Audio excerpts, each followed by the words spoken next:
Hello guys, welcome back. In this video I'll show you how to enter recovery mode on the OPPO A12.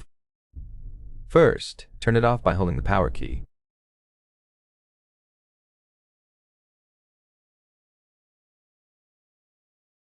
After it turns off completely, hold down the power key and volume down button at the same time for a few seconds.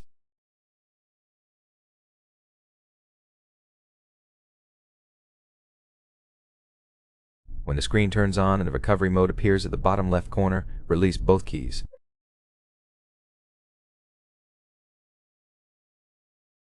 Wait until you enter recovery mode, then select English. Here you have options like install from storage, online update, wipe data, reboot, power off, check disk, and version.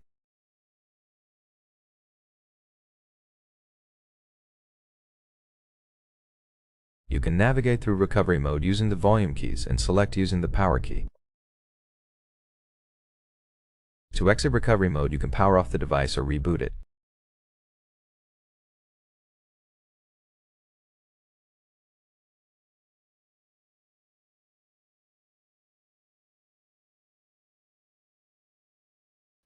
That's it, thanks for watching. If you found this tutorial useful, don't forget to hit the like button and subscribe to the channel.